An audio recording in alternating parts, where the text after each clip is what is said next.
Bad, man. Stuff is getting bad. I am at the gym, just leaving the gym, and I figured it'd be the perfect time with nobody around to talk about this stuff.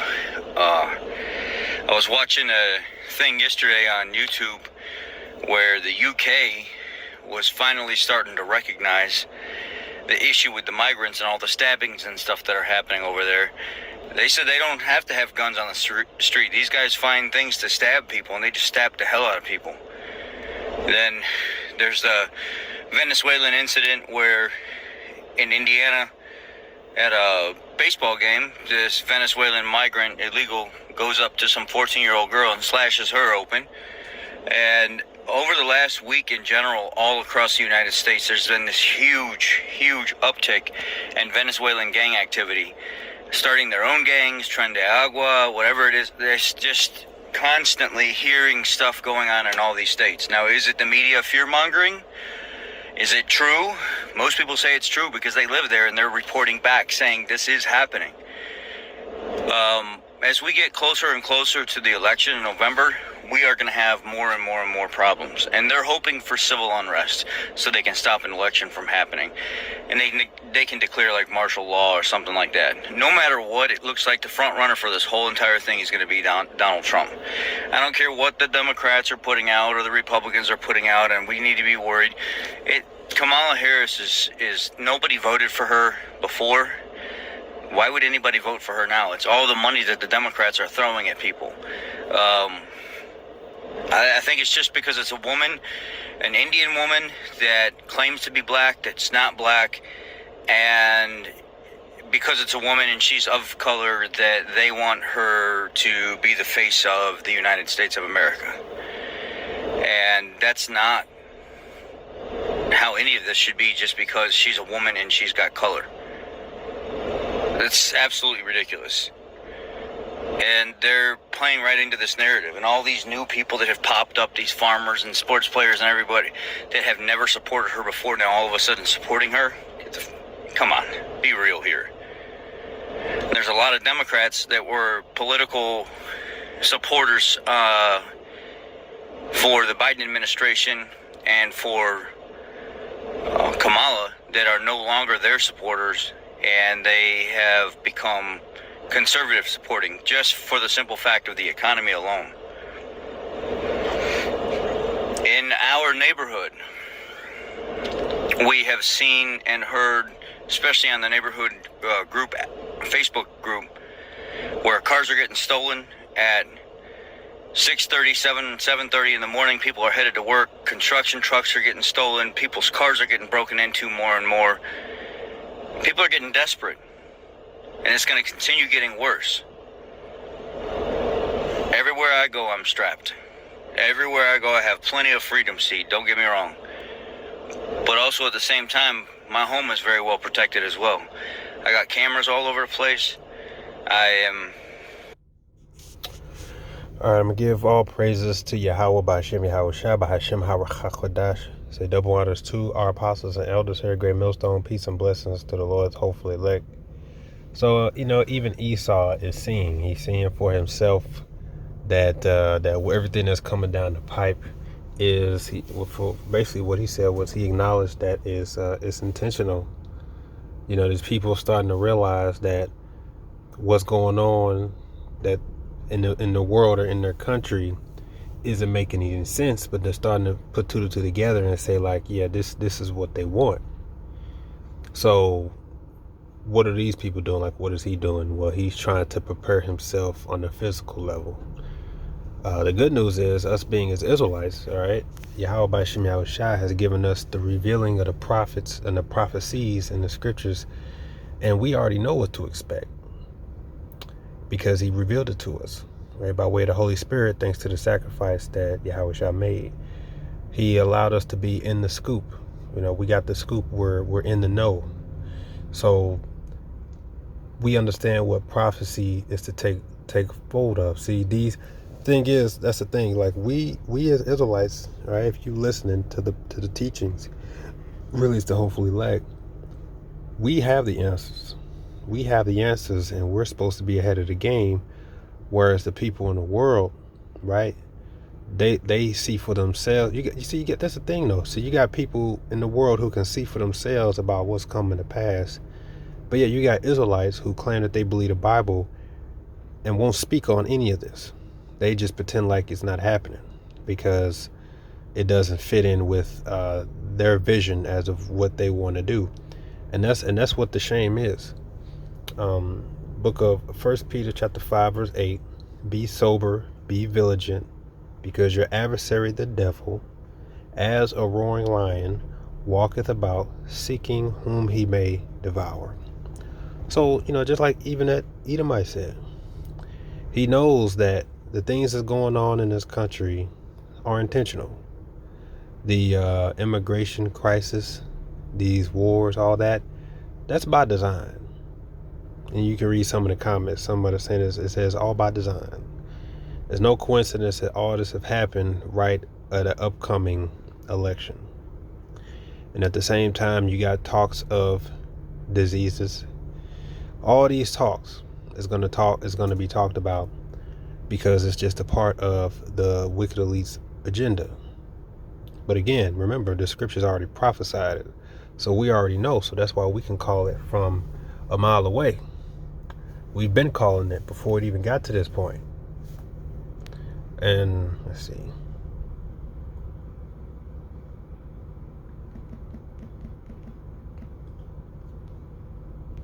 The book of Matthew chapter 16 says, the Pharisees also with the Sadducees came and tempting him, desiring him that he would show them a sign from heaven. He answered and said unto them, when it is the evening, ye say it will be fair weather, for the sky is red. And in the morning it will be foul weather today, for the sky is red and lowering. O ye hypocrites, you can discern the face of the sky, but you cannot discern the sign of the times. Exactly.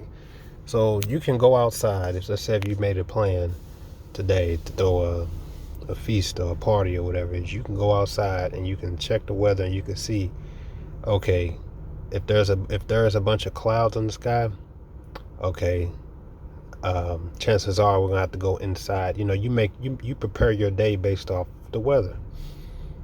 If it's a clear blue sky, then you say, okay, we're good to do this. If it's a cloudy day or if it's gonna rain, if it looks like it's gonna rain, you prepare yourself. When you get the news from the weathermen that it's gonna be a big storm possibly over the weekend, what does everybody do on that Friday? They take preparation. The stores are packed, everybody's stocking up so they can weather through the weekend. But when it comes to the prophecies and the words of the prophets that Yahweh Shem Yahushua spoke, all these things are happening, yet you still have some who don't take heed or try to prepare themselves spiritually. And growing into this, what I've realized is really spiritually prepped is much better than physically prepped, much better. Because for the most part, we're comforted through the Spirit.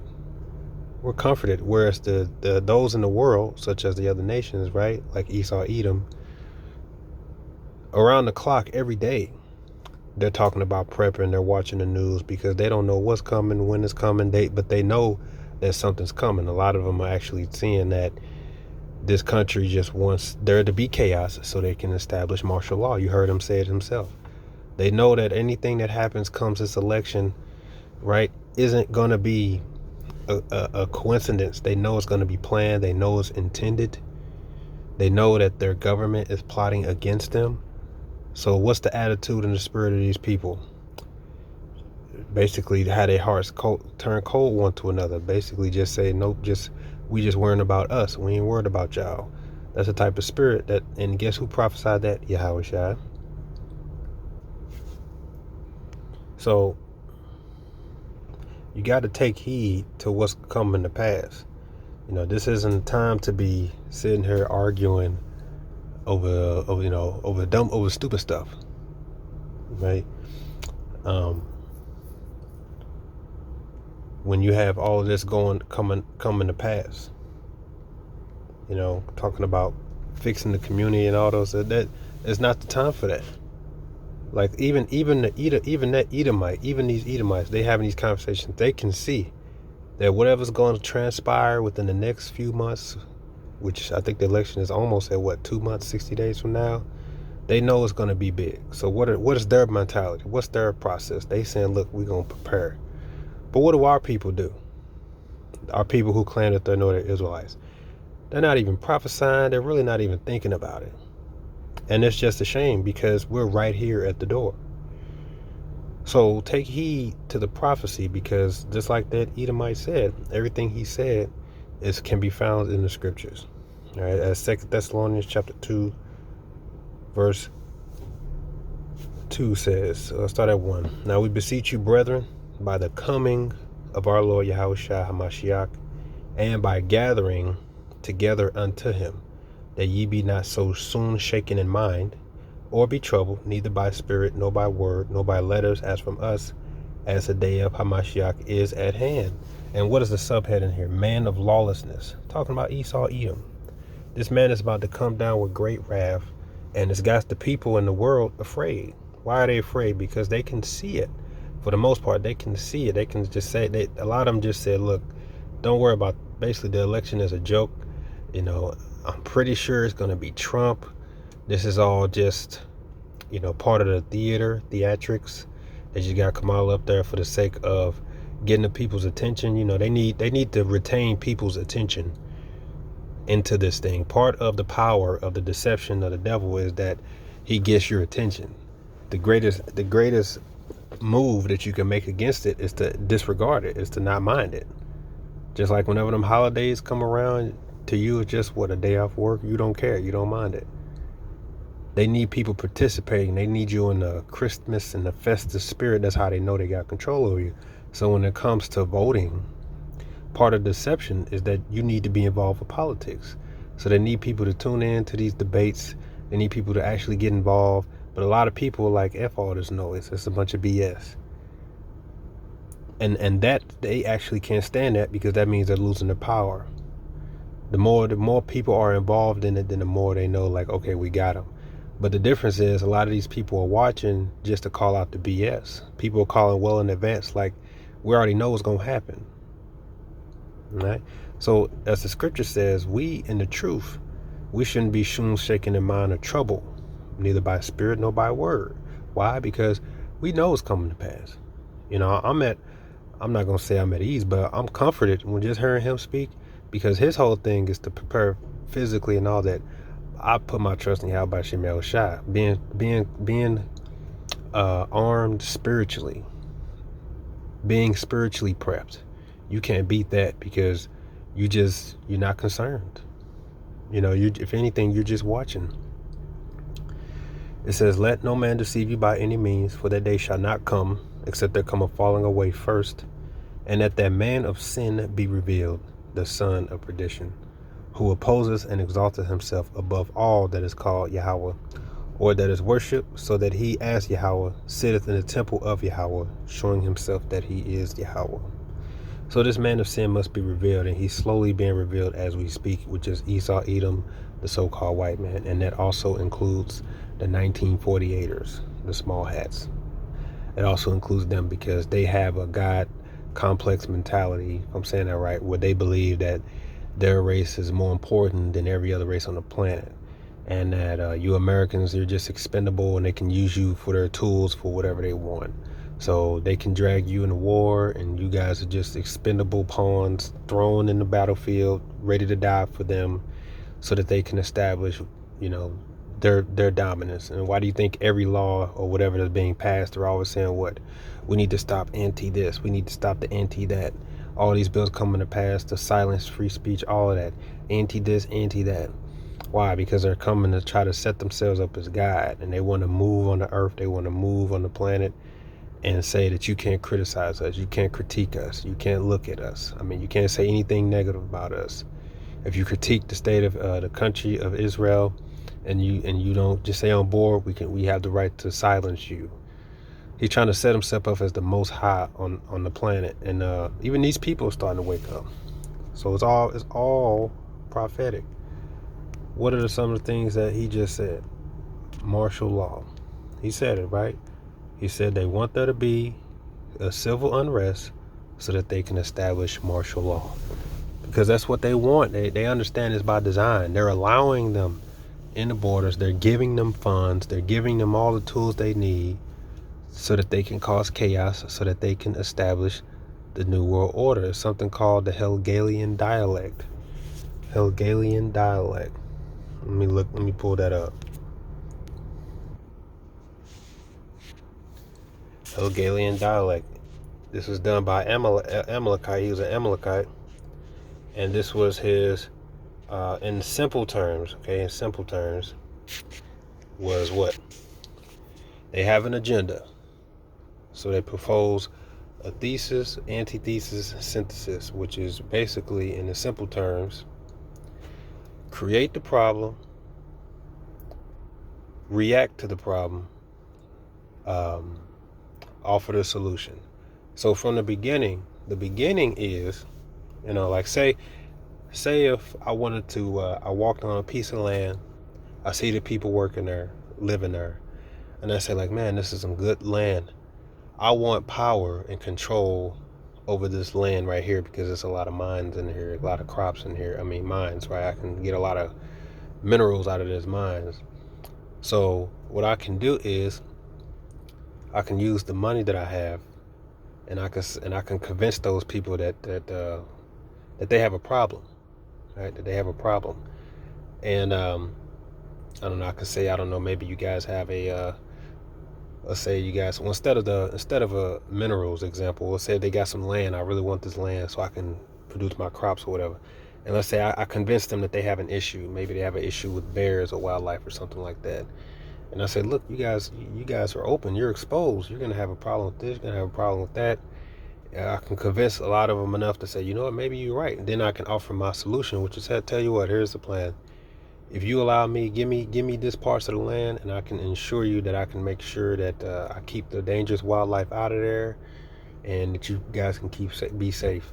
So then, they sign over a piece of that land to me, and now I got what I wanted, because all I ever wanted was a piece of that land. So I convinced you to sign me over that land by gaslighting you and convincing you of a problem that you didn't have. And that's how they take over. And they also have what they call economic hitmen, right? Where they'll covet a piece of land, such as a lot of places in Africa, right? Where they have those minerals in those caves in there, right? So what do? They come over there and they say, tell you what, I can loan you guys some money. Take this loan for some money. You can do whatever you want with it. Just pay us back in interest. But I know you can't pay me back in interest. So eventually you're going to fall into a default, and then I'm going to say, well, tell you what, in order for you to pay those debts off to me, give me access, sign over the rights to that mineral field or whatever the case is.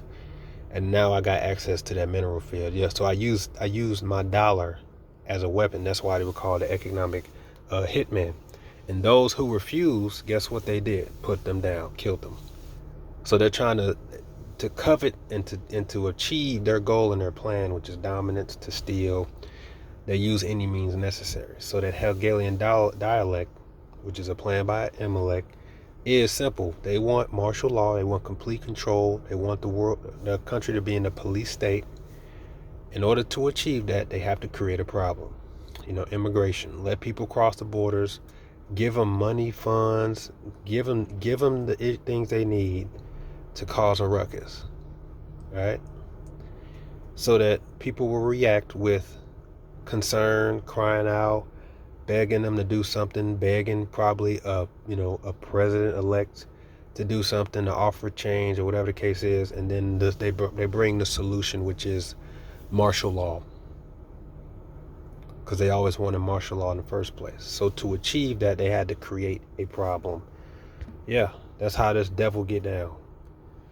And it's already written in the prophecy, as 2 Ezra 15:14 says, woe to the world and them that dwell therein, for the sword and their destruction draweth nigh. The word woe means destruction to the people, right? For the sword and their destruction draweth nigh, and one people shall stand up to fight against another, and swords in their hands. And there shall be sedition among men, and invading one another. They shall not regard their kings nor princes. In the course of their actions shall stand in their power. And all of that is the definition of anarchy. That's the definition of anarchy, right? Which is what they call civil unrest. It says, a man shall desire to go into a city and shall not be able. What's going to keep them from that? Martial law. Okay, a city's police city state. Right? It says, for because of their pride, the city shall be troubled, the houses shall be destroyed, and men shall be afraid. And it's their pride because none of these American people are expecting it or wanting it to come to pass. So it's going to hit them off guard. And even Israelites too. You got this prophecy coming to pass and these people too busy talking about things that are not necessary. Unnecessary, actually. Talking about some community. This man is about to come and put martial law down. So what good is your efforts going to be when it's prophesied that there's going to be martial law and civil unrest? Please explain, what good is that going to be? It's foolish. 1 Thessalonians chapter 5. But of the times and the seasons, brethren, ye have no need that I write unto you. For yourselves know perfectly that the day of the Lord so cometh as a thief in the night. For when they shall say peace and safety, then sudden destruction cometh upon them, as travail upon a woman with child, and they shall not escape. But ye, brethren, are not in darkness, that day should overtake you as a thief. Ye are all the children of light and the children of the day. We are not the children of night, nor of darkness. Therefore let us not sleep as do others, but let us watch and be sober. For they that sleep, sleep in the night, and they that be drunken are drunken in the night. But let us who are of the day be sober, putting on the breastplate of faith and love, and for an helmet the hope of salvation. So it's all about preparation spiritually. You awoke, you see what's going on, you are of the day. When you go into those parables such as the 5 were wise, 5 were foolish, same thing, prepared. 5 were prepared, 5 were waiting, the other 5 unprepared. When he talked about the man that beat his house servants because he said that my Lord delayeth his coming. He wasn't prepared for the Lord to get back. He thought he had time. He was relaxed. If he was prepared, then he would be always on the watch. So this day is not going to overtake us as a thief. We're ready to go into it expecting the Lord to protect us and our family, and we're prophesying it. We're watching, we're prophesying. That's why it doesn't make any sense for people to be talking about those things unnecessary right now when this is at the door. Even the people in the world can see. They can see it. They're saying, look, within the next 2 months come this election, just know this is going to get crazy. Because they want there to be martial law. They want there to be civil arrest so they can bring martial law. And they know that martial law is going to be permanent. But that's how the devil going to say, this is just to calm things down. Just like they said 2 weeks to slow the curve. That 2 weeks turned into 2 years.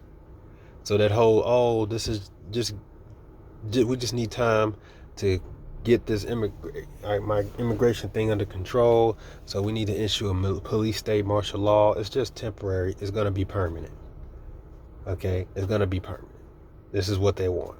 So that they can establish their dominance on the planet.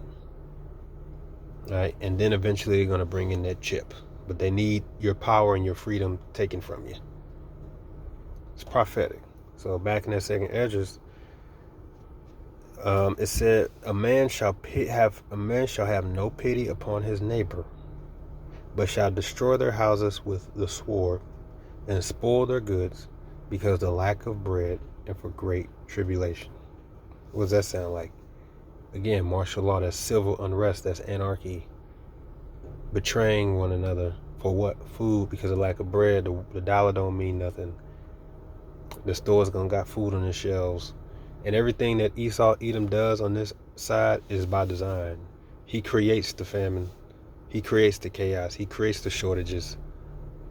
And he does it a lot of times by means of sabotage. You think those train derailments, those sequence of train derailments, they just all happen in one little sequence, right? You really think that was on accident? That was on purpose? Because when you look at those derailments, it was to pollute and to deny, it was to pollute a lot of farmers' water, and it's to pollute you have to water the land so that the people who can live off grid will be forced into the nearest city because they want people bunched up together. Because that's another thing. Those people who can live off the grid and homestead, they're coming after them next. They really don't like them because they can live away. They can live off the plantation, so to speak. They can live away from Esau, Edom, and his resources. They don't need them, so they're going to try to force them into compliance. So even these people realize, I'm talking about these Edomites, these heathen realize that the government doesn't want you to be free. They want you to be slaves. They just want you to ride the hamster wheel and just be a slave. They want you bunched up in the corners on top of houses. They want martial law to be there. They want there to be civil unrest. They want there to be chaos. They don't care about you. So the people, even the people are starting to see it. And we as prophets in the truth, we've already been calling this out and we're well aware. You know, we're not caught off guard as these people. If anything, we're just watching and we're prophesying and we're preparing ourselves spiritually, because that's all that's going to count. And this is actually a good thing, man. It means we're almost out of here. And all the while we're doing this, you got Israelites talking about everything that's just completely unnecessary, just unnecessary. And this is why that day will overtake a lot of them as a thief. It really will. They're not prophesying about this, man. This is at the door. All right? Matthew's 24.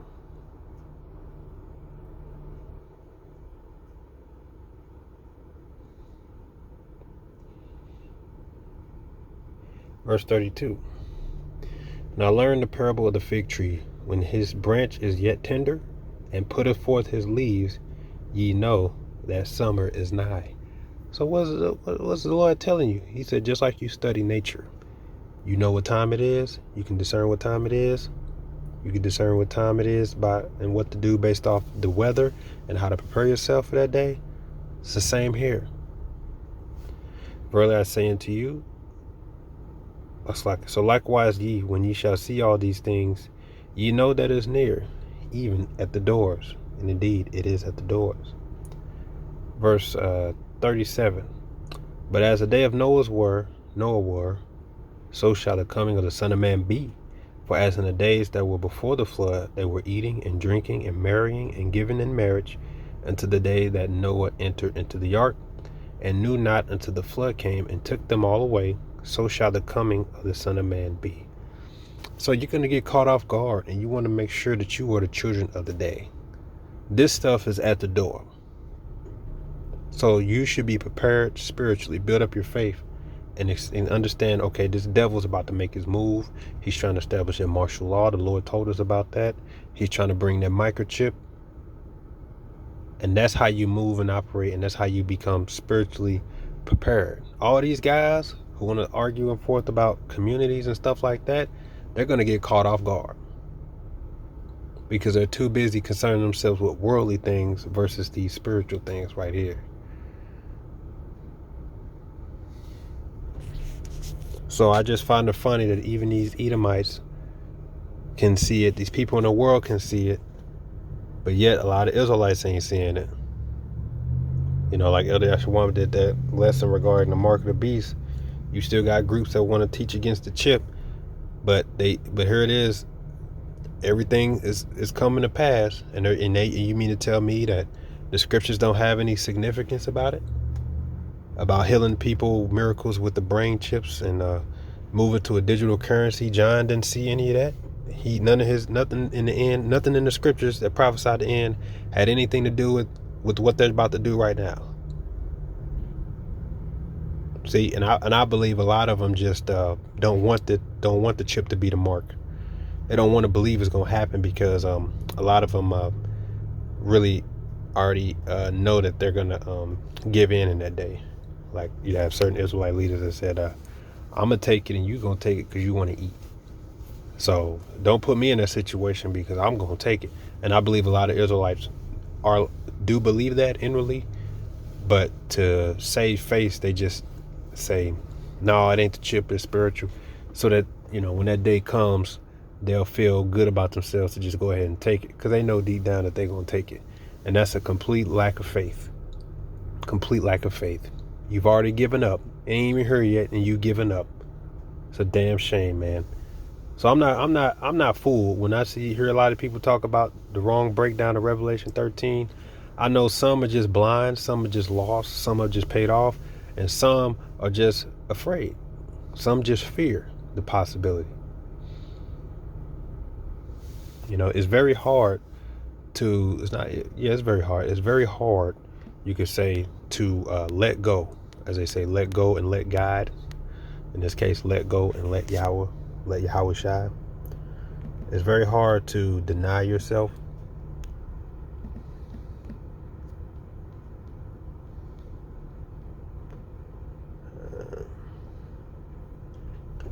Matthew 16:24. Then said Yahweh to his disciples, if any man will come after me, let him deny himself and take up his cross and follow me. For whosoever shall save his life shall lose it, and whosoever shall lose his life for my sake shall find it. When you go into that word deny in the Greek, aparaneomai, it says, letter B, to forget oneself, lose sight of one's self-interest. It's like a lose sight of oneself and one's own interest. So you have to understand that it's the will of the Lord that comes first. Your priorities and things of that nature have to work around the scriptures, work around the times, because it's going to happen either way, and either you're spiritually prepared or you're not. But it's hard for people to do that. Just like he said, it's hard for the rich man to give up his goods to be saved, because it's hard for them in this life to deny the things that they want to do and achieve for the sake of the truth, for the sake of prophecy. All right, it's a sacrifice that they're not willing to give up. So many of them just change the doctrine according to their will. I don't have to sacrifice anything. I'll just make the doctrine say what I want it to say. And I want to live a comfortable life in Babylon, so I'm going to teach a doctrine that aligns with that. And many people who want to hear that, having teachers having itching ears to hear smooth things, they're going to align themselves with those prophets that are teaching the things that they want to hear. That's why those guys go to these groups, because they don't want to deal with prophecy and have to see the Lord in their lifetime and deal with all these hardships. They just want to hearken into things that are smooth, things that go down the throat easily. Just the sweet, not the bitter. And really, they're setting themselves up, because what the Lord says is going to happen, it's going to happen either way. You're either prepared or you're not.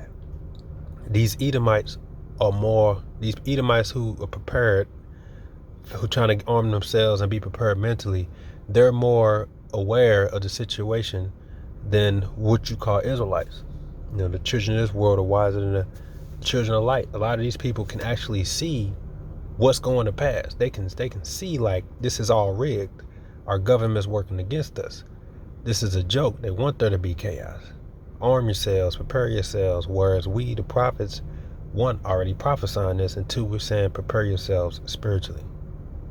And then you have false shepherds who basically saying you shall have assured peace in the land. Those are the false shepherds. So and you wonder why we give out this warning. It's because it's important, man. I'm telling you, when the Lord closed the door, it's it. Like with the ark, the Most High shut the door, not Noah. The Most High did, because Noah might have opened the door for the sake of compassion. Like, I'm all right, fine, let y'all. The Most High said, I want the door closed. So when the Most High brings the famine of the word, that's the real famine right there, and said enough is enough, that's it. And if you want to get caught out there, man, with your pants down, as the scripture says, there's going to be wailing and gnashing of teeth. So take heed to the prophecy. You know what I'm saying? Don't worry about all this foolishness that's going on in Israel. Watch the prophecy, man. All right? Shalom.